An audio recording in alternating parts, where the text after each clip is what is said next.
next speaker is our dear friend Eva Memon, who's going to talk about perseverance. Perseverance, Eva Memon.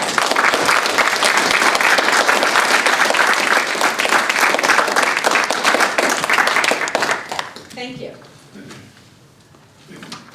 When I first found out that Toastmasters is having their first international conference in Kuala Lumpur, I was so excited.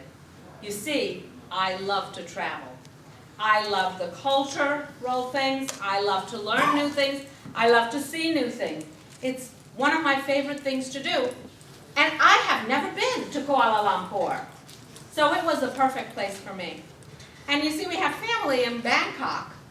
So it was a way for me to see both. Well, my husband decided to go with me. We stayed for 3 weeks. Now, how many of you travel internationally? It's kind of a problem what to pack. Now, I was going sightseeing, hiking, walking, wedding, Toastmasters, so I had to have business clothes. And you've got to make sure that you've got the shoes and the purse to match. Now, some of you men may not be doing that, but so I pack everything. Now, my mother, God rest her soul, had a wonderful adage. She would say you get all the things you need to pack, make sure you have clothes for every day, lay them all out, make sure you've got things to match, and then bring out your suitcase, and then bring out your money. And take half the clothes and put them back and double the money. I always thought that's a great idea. So when we were packing, I tried to pack light. But now we were going hiking, and I had arranged for things to do in Kuala Lumpur before we got there. So we were going hiking and seeing temples and monuments. And now, so we had hiking boots, high heel shoes, and my husband always has sneakers. Gotta know something about me. I hate to have my feet covered. So, in the summer, I never wear sneakers. Now, hiking boots I wear when we go hiking. So it never occurred to me to take sneakers. As we were packing, my husband says, "Ooh, this bag is a little heavy." Okay, let me think. Take out half the stuff. Okay, yeah. You know what? Hiking boots. I don't need those. Put them out, repack. We go off to Kuala Lumpur. We're taking this wonderful trip into the rainforest. Now, when I read the information, it's the rainforest and walking on the rainforest canopy. Who understood that? I didn't know what that meant. But it sounded exciting, and they said, it is a little strenuous. Sounds good, no problem. Okay, so off I go. And it's the day we're going hiking. We have these people come to pick us up, and the driver looks at my shoes and she goes, you may want to take something different. Like, excuse me? You need different shoes. No, I really don't. No, you need hiking boots. And I'm like, well, can't. And my husband goes, what do you mean you can't? Well, you know when the bag was heavy? I took it out.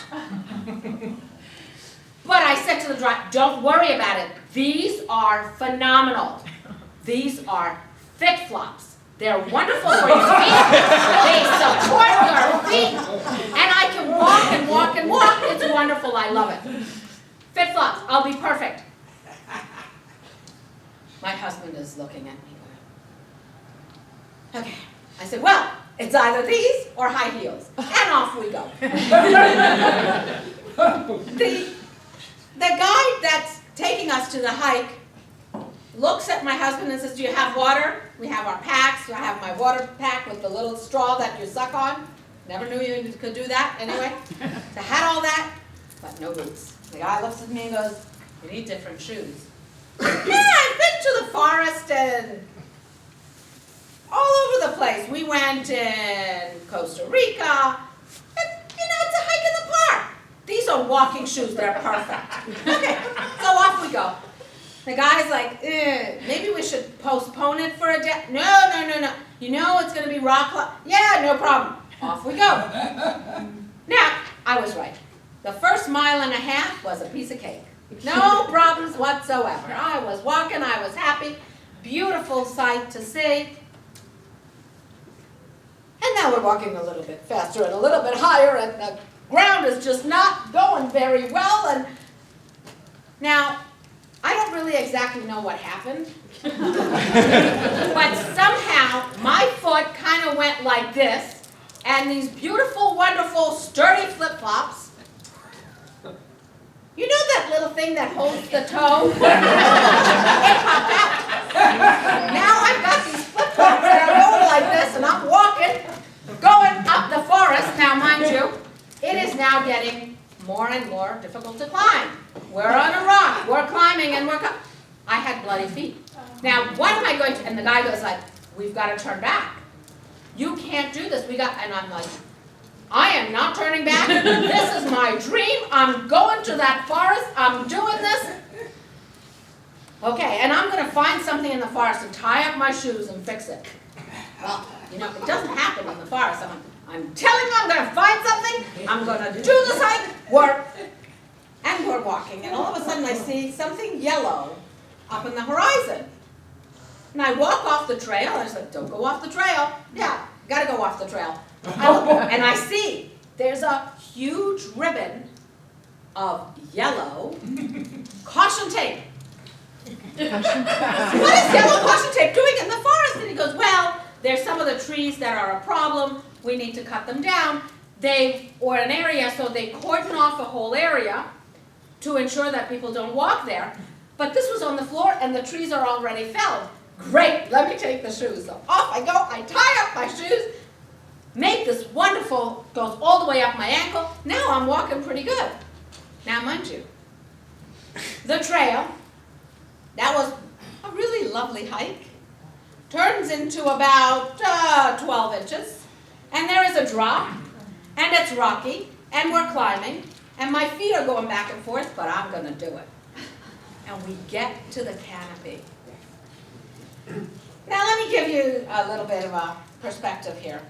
I am not really afraid of heights because I've never been so high. Okay? I didn't understand there was such a thing as being afraid of heights. These trees are about 100 to 140 feet. There's some leaves on top, and then not anything. It's kind of just there. So they find these trees that are about 130 to 140 feet, and they put these little stakes in them and these little ropes, and there is a plank that is about like this, and you're about 140 feet off the ground. Now, I gotta admit, they do have netting, but it's the kind of netting that you can't see, so you can see everything what you're looking at. I step off, and all of a sudden, I literally thought I was going to throw up. I'm terrified. And I'm telling I can't do this. And the guide is like, there's nowhere else to go. But I'm like, no, you do it, I'll wait for you. No, we don't come back this way, okay? Like, And then I thought of all the things that I learned in Toastmasters, and in all the other things that I go to for personal development. And they always say, when you've got a challenge, don't look down, take a look at your goal, and keep your eyes on the goal. And my goal, God bless it, is to get to that end without falling off into all of those trees. And so I started off, and literally I thought I would throw up, but I did it. Not looking right or left, I just kind of kept walking. And I walked all the way to the middle. Now, I need to have a discussion with God. Because why, when I'm in the middle of a 100-foot swing rope thing, a wind gust has to come? I have no idea. But I couldn't, and I'm like, I can't go any further. And the guy goes, sorry ma'am, only one person is allowed on this. We can't support more than the weight of one. I'm like, okay. is that there were 5 more of those. So it started off with 70 feet, and now it's about 5 more, and each one gets a little bit longer. But you know what? It was a spectacular view. When I got to the top, and I got to where it was firm ground, actually it was just a piece of something on the tree, but it wasn't swinging.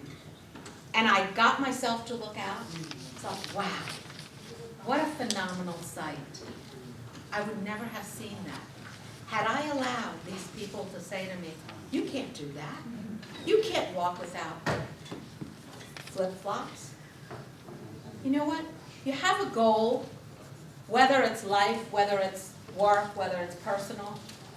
Don't let people tell you what you can and cannot do. Go for it, figure out what you want to do, and find a way.